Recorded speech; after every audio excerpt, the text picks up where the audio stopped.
Everyone's favorite new monster fighting anime has become the highlight of the spring 2024 season. Kaiju No. 8 made a strong debut with the story of Kafka Hibino, a man who had failed many times, but ended up turning into the most powerful kaiju ever. The anime does a great job of telling an underdog story, showing strong female characters, and keeping the plot interesting. Fans love not only Kafka's emotional journey and Hoshina's tough battles, but also the way the show handles action scenes. The real star of the series is the exciting and well-planned fight scenes. Whether it's Kafka's powerful punches or Mina fighting alone with her long-range weapon, the action in Kaiju No. 8 has been some of the best this season. With amazing animation and intense displays of power, these fight scenes are definitely worth watching again. At number 5, Reno and Iharu vs. Kaiju No. 9. Even though no one has officially died in Kaiju No. 8, the intense battle between Iharu, Reno, and Kaiju No. 9 came really close. Fans already saw how dangerous Kaiju No. 9 could be when he nearly fooled Kikoru Shinomiya, but the real highlight was when Reno and Iharu teamed up to fight him. Reno wasn't as strong as Kikoru, but he gave it everything he had to stop the powerful, human-like kaiju. At first, it looked like they had a shot. Reno's ice attacks and Iharu's support worked well together.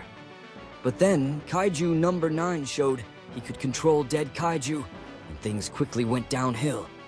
Reno fought hard one-on-one, but Kaiju No. 9's attacks were way too strong and almost killed him. Surprisingly, it was Iharu who really impressed the fans. He stood his ground to protect Reno and kept fighting, even though he knew he probably wouldn't win. In the end, Kaiju No. 8 stepped in to save them. But the real heroes of the fight were Reno and Iharu. Even without Kikoru's talent or Kafka's kaiju powers, they showed true bravery. For number 4 we have Kafka vs. Kaiju No. 9. It was only a matter of time before Kaiju No. 9 felt the power of the Kafka punch. The humanoid kaiju had heard of Kaiju No. 8, but based on his reaction, he didn't realize just how strong Kafka really was. When Kaiju No. 9 took over the 3rd Division's mission with his powerful ally, Honju, the defense force was in trouble.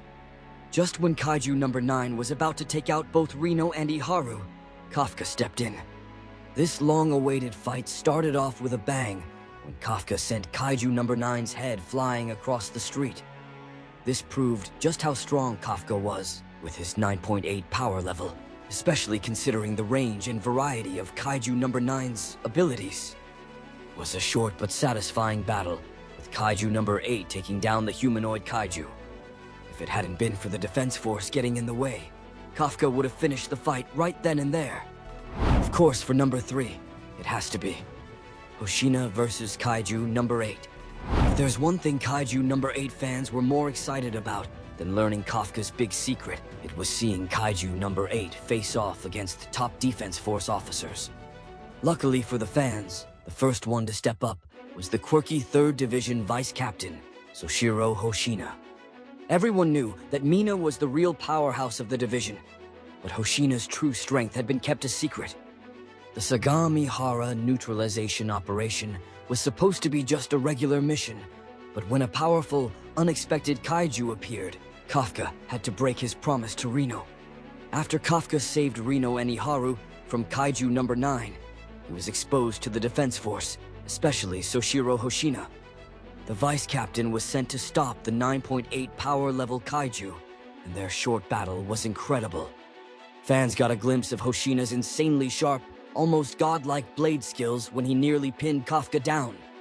Even though Kafka was holding back, if Hoshina had used just 10% of the power he showed against Kaiju No. 10, Kafka would have been in serious trouble.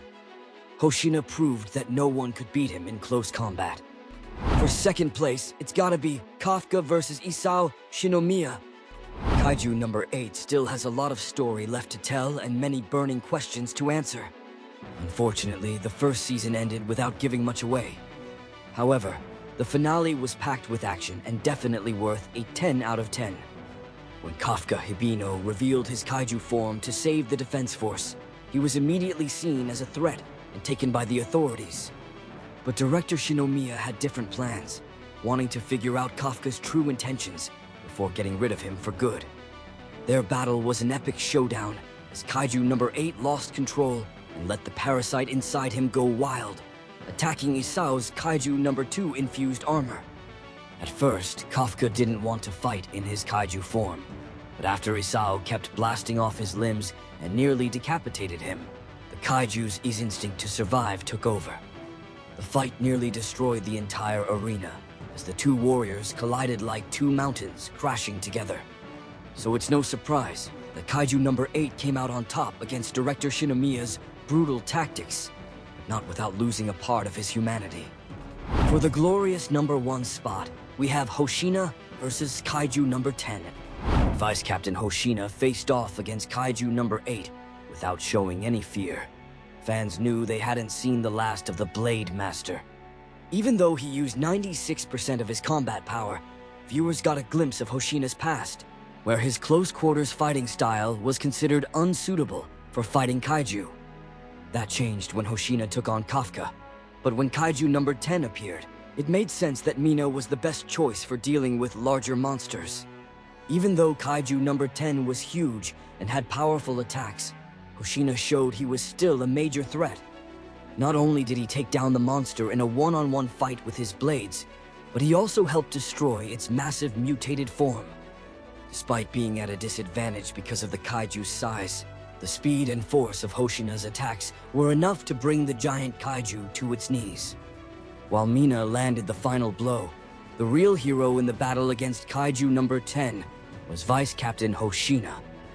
My thoughts in all of this are that Kaiju number 8 has proven it's more than just another monster anime. With powerful characters, thrilling fights, and a story that hits hard, it's no surprise fans are hooked. As the season continues, one thing's for sure, this show isn't slowing down anytime soon. If you haven't jumped in yet, now's the perfect time to catch up and join the action. If you like this breakdown, don't forget to hit that like button, subscribe for more anime content, and let us know your favorite Kaiju number 8 fight in the comments below.